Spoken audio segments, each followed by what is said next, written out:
I acknowledge the privilege of being alive in a human body. Alex Gray. Shame is out.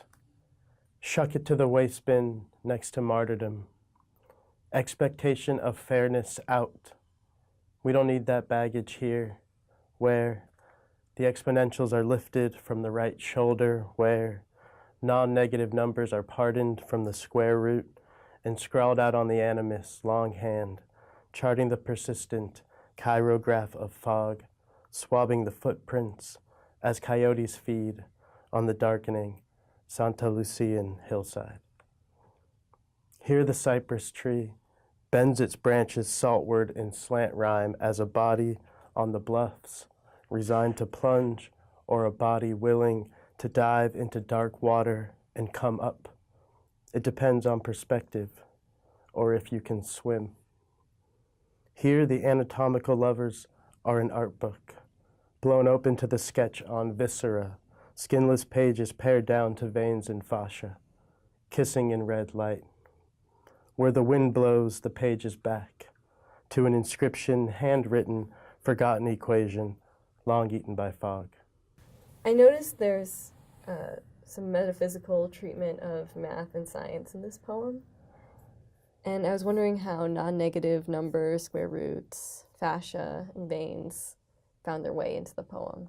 I think with the image of the tree, and now hearing you say that, this idea of the square root playing on the word root, I think about how poetry is a fusion of mathematics and imagination, and so people think poets are airy and dealing with issues of metaphysics, and we are, but I think awareness of the mortality of the body, the ick and the fascia and the innards of the body, I think that fusion has always interested me, and so I think that was what I was after, both a speaker kind of standing on an actual hill by a tree, and then using the play of those images.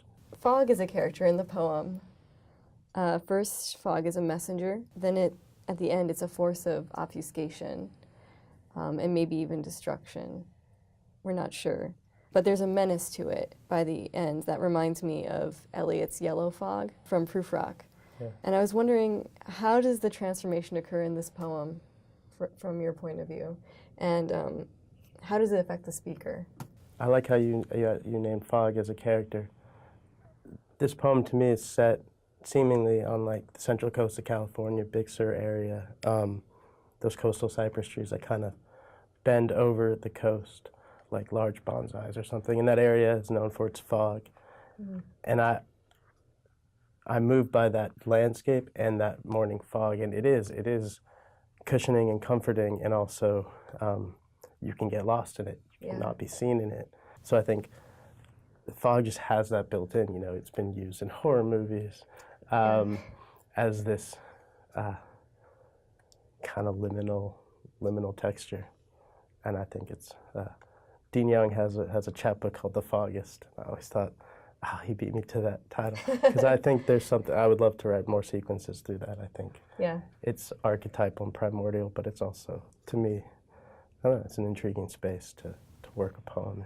And it's a persistent image too, so I think you can probably still mine it.